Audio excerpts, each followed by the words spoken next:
deux journées yi ay journée la yoo xamante ne ku xool deuxième journée bi rek xam ne vraiment l'opération a largement n'est-ce pas est largement au-dessus n'est-ce pas de nos prévisions ndax démb rek maa ngi doon wax naan objectif bi c'était de dépasser 1000 wala ñu atteindre ko waaye tey déjà ak lii ngi nekk sama ginnaaw nga xamante ne jàllaguñu on a dépassé les 1400 en termes de consultation yi nga xamante ne ci wàllu bët la woon ci wàllu échographie dépassé nañ largement 200 yi ñu prévoiroon et je pense que ñaari consultation yëpp mu ngi continuer lii dafay firnde lan day firnde ne la santé des populations boo koy aborder da nga ko war a aborder de façon massive parce que comment toucher plusieurs populations yoo xamante ne ñàkkul ñu ngi doon toog seen kër di jàmbat mettitu bët di jàmbat ne mënuñu gis bu baax mais ku nekk garder woon sa dignité ba pare di xaar sax ñenn ñi rendez-vous yoo xamante ne dans les cliniques privées balaa ñuy am ci rendez-vous yi day ñu jafel ba tax na lii ñu def nii dañ ciy sant yàlla dañ ci sant yàlla ndax askan bee taxoon ñu def ko te askan bi ñëw na massivement askan bee taxoon ñu def ko te askan bi ñëw na massivement mais dama ci remercier encore une fois wax naa ko démb l'ONG OHADAS mi nga xamante ne le directeur des opérations mu ngi fii taxaw sama droite ñu koy wax Ousmane Diatta boo xoolee tey sax dafa équipé wu aux couleurs de l'équipe nationale du Sénégal parce que moom dafa bokk ci l'équipe nationale en termes même d'action sociale c'est un ancien sportif mais li muy def nii il faut nga am esprit sportif pour xam ko ndax liggéeyal askan dans le bénévolat dans l'engagement loolu pour nga def ko il faut sa xol tooy waaw ba nga xamante ne yow mënoo seetaan nit kuy souffrir mais tey daal li ma fi gis mooy magu dëkk bi jóg nañu ndawu dëkk bi jóg nañ jigéenu dëkk bi jóg nañu pour ñëw def ces consultations ndax feebar nga xam ko moo gën nga bañ ko xam moo gën a bon boo xamee sa feebar di nga mën a jël say matuwaay te defe naa ne sëgg ci këyit di ko jàng mënoo ko lire bu baax ndax am nga problème mu bët loolu aussi quelque part dama ne c'est une forme de souffrance intérieure boo xamante ne buñ leen ko teggilee rek sant yàlla ba tax na kon tey jii gis nañ le rush qu'il y a population bi ñëw nañu mais li ma seetlu surtout mooy population bi dafa ànd ak discipline comprendre que ne ñun xër rek moo tax ñu yaatalee ko nii tout à l'heure quand on arrivait gis nga nit ñi bëree woon ci bunt bi ma demandé ñu gën a ubbi bunt yi ñu nangul ma ko on va tous s'adapter ndax logistique c'est de l'adaptation mais jàpp naa ne fii ak minuit dinañu war a mën a jeexal très largement. waaw jàngat bi ma ciy jël mooy y a urgence en termes d'infrastructure tey jii wax naa ko sànq Diass amagul centre de santé ñu ngi dépendre ci beneen centre de santé boo xamante ne dëgg la médecin chef bi dama koy remercier di ko féliciter mooy centre de santé bi nekk Popenguine polarisé Diass mais Diass am na ay n'est-ce pas ay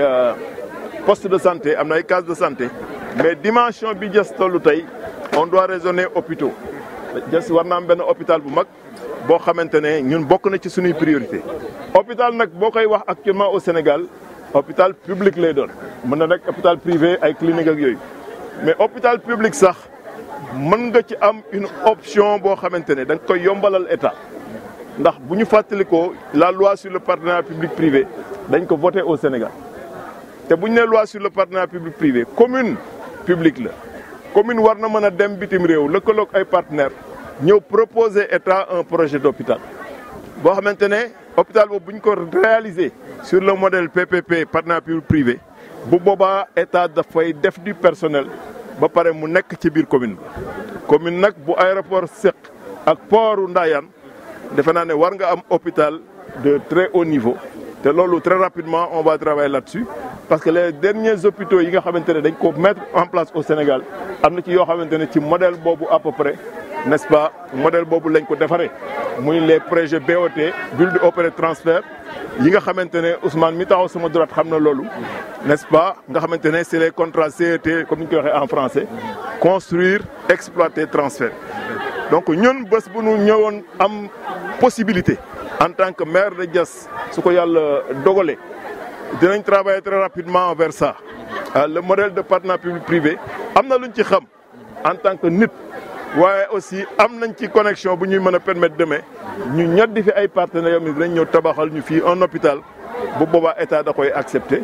et population yi ñoo ciy bénéficier loolu daal laa ne aussi il faut ñu xam ko donc Diass li fi manqué bëri na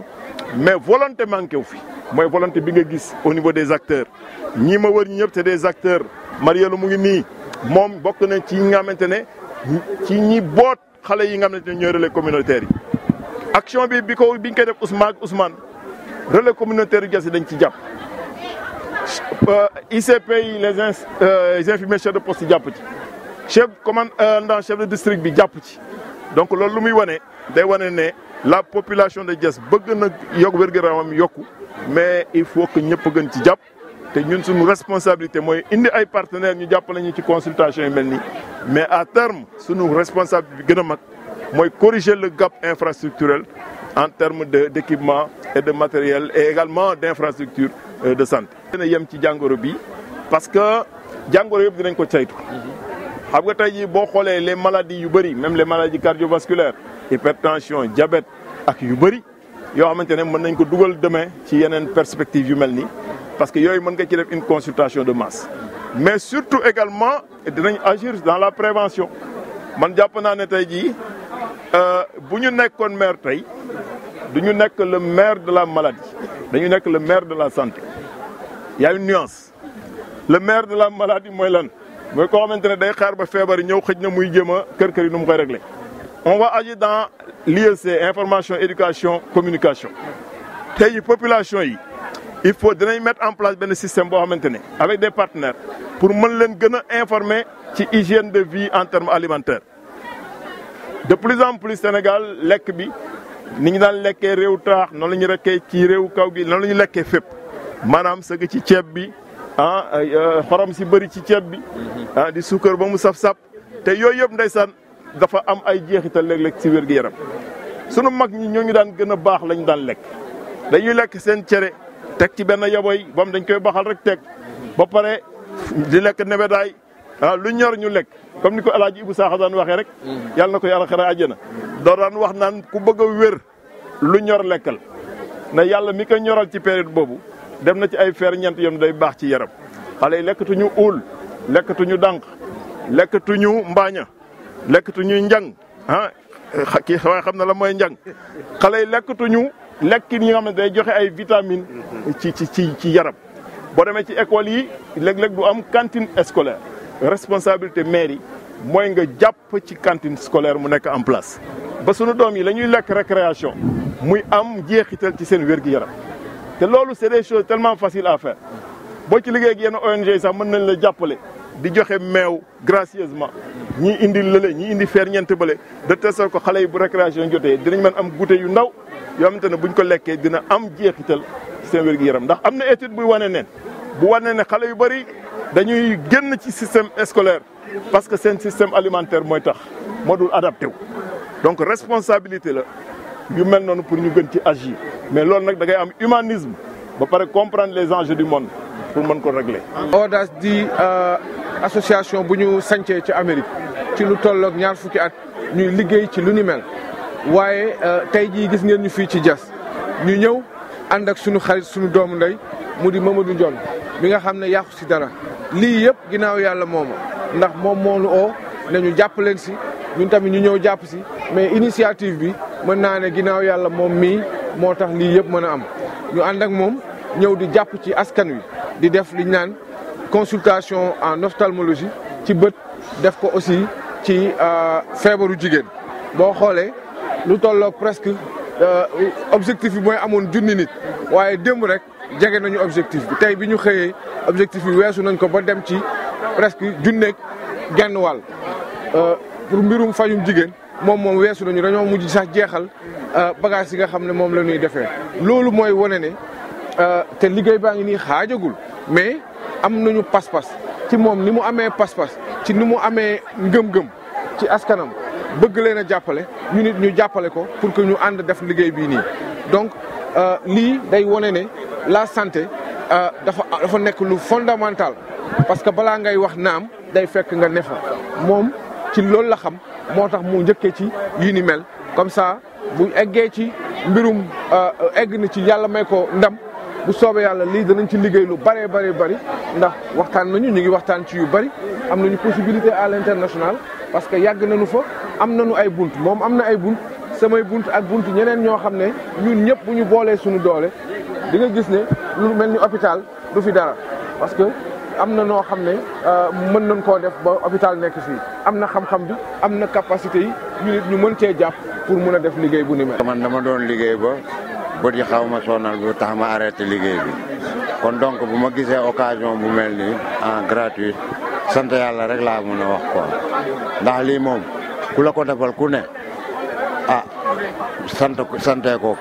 ndax yi tey ma jox ni bu ma ko doon jëndee it man aw ma njëgam du ma ko mën a jënd comme yàlla def na nag ñu wax ma ne affaire bi fii la am moo waral sama ñëw bi fii pour ma faju quoi man maa ngi bàyyi ko Buxu Montagne waaw. da ngeen doon am ay jafe-jafe ngir faju. waaw daanañu am jafe-jafe ngir faju parce que man affaire bi yàgg na si man mais aw ma moyen pour dem te gisuma occasion bu mel nii moo waraloon sama ñëw fii tey daal.